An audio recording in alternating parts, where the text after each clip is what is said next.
You're tuning into Black and White Sports on YouTube. The no-holds-barred truth on sports. The main event starts. All right, Black and White Sports supporters. Well, we're going to talk about Aaron Rodgers. A couple of interesting tidbits have come out by way of Front Office Sports, which is a business that tracks the money side, the profile side, the branding side of sports teams, sports leagues. A lot of times they will report on things involving, say, ticket prices, ratings, media rights deals, things of that nature in sports. And they've brought out an article today, and there's one really particular thing that caught my eye, and it's ticket prices that are upcoming for this Aaron Rodgers versus New York Jets game. And also, right now, Chris Simms is doing his QB countdown that he does every year. Now, he did it a little different this year. He's only doing an official top 10, but he gives you a top, like I just listened to what quote unquote was his 11 through 15 picks, and Aaron Rodgers was in there. I got the notion from listening to him that Aaron Rodgers, if he'd have done an official ranking, would have been number 12. So he had him as the 12th best quarterback in the league. I can tell you without even looking, because I remember PFF had him graded out as the 18th quarterback in the NFL in 2024. So anyway, by the way, Justin Fields, Russell Wilson in his list, in his QB countdown, way behind Rodgers. All right. So that's just for Steelers fans if you're wanting some kind of comparison. And Chris Simms talked about the same thing that I have talked to you guys about. He got much more filthy and much better the last 6 or 7 games of last season. And Chris Simms even said that he believed he had played the best quarterback he had seen him play in a number of years, sort of. Like literally, like since not the last year with the Packers, but maybe the year before, which was a pretty good season from Aaron Rodgers. Was it an MVP season? I can't quite remember. I know it was a big year from Rodgers, but it was that kind of quarterback level. By the way, there was another tidbit he dropped in there that I didn't know. The whole Aaron Rodgers is going to wreck your locker room thing, I did not know this. Chris Simms said the Jets, the players with the Jets, many of them were furious that the Jets decided to move on from him. They liked him. They loved him in the locker room, and they thought they had potential with Aaron Rodgers coming back to the Jets. And that was the players on the team. So I found that pretty interesting. I've seen a lot of he's going to be a locker room cancer, and I've never heard anything like that actually in the locker room itself. So I don't know where people have come up with that. I don't. Players that play with Aaron Rodgers love playing with Aaron Rodgers. I don't know. Aaron Rodgers is officially a Steeler, bringing in a significant amount of risk for the notoriously risk-averse organization.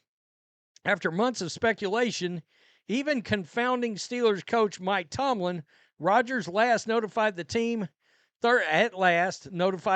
Thursday he would sign, and then officially agreed to a 1-year deal on Friday pending a physical. I've heard everything from $10 million a year to $30 million a year. We don't know what it is as of right now. In pure football terms, Rodgers, and a pedigree built with 4 most valuable player awards, could represent a sizable upgrade for a franchise stuck in a competitive morass. Under Tomlin, the Steelers have not had a losing season since 2003, 4 years before Tomlin arrived, a remarkable streak in the hyper-competitive NFL. For all that regular season success, though, the team hasn't won a playoff game since 2016. That's just crazy. I mean, it's freaking 9 years. 5 years before the retirement of franchise icon Ben Roethlisberger. In a broader sense, though, the arrival of a highly polarizing Rodgers also brings a different type of attention to the Steelers organization that, under the Rooney family ownership, has long prized stability, accountability, and minimizing off-field drama. Even before the deal was struck, Steelers legend Terry Bradshaw called the team's pursuit of Rodgers a joke. Since then, New York area media such as the New York Post openly lampooned the signing and called Rodgers, quote, Pittsburgh's problem now.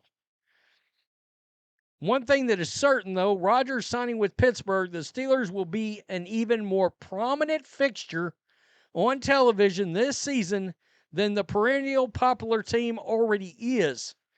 Pittsburgh's 2025 schedule currently includes 4 primetime games, including an October 26th clash on Sunday Night Football against the Packers, where Rodgers had the vast amount of his prior on-field success.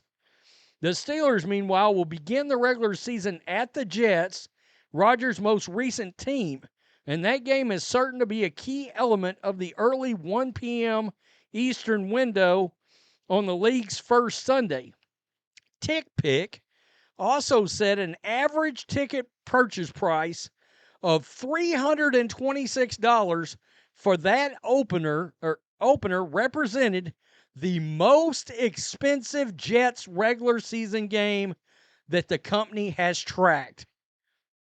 The most expensive regular season opening game ever with the Jets. Wow.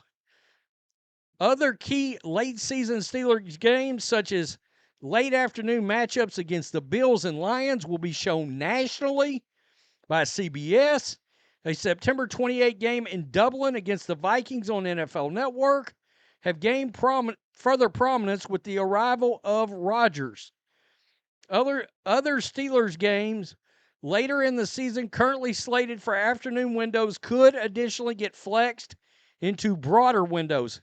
Look, if they're in the playoff hunt and Rodgers is playing well, let's say Rodgers is all of a sudden flashback and is playing top 8 quarterback in the league kind of level.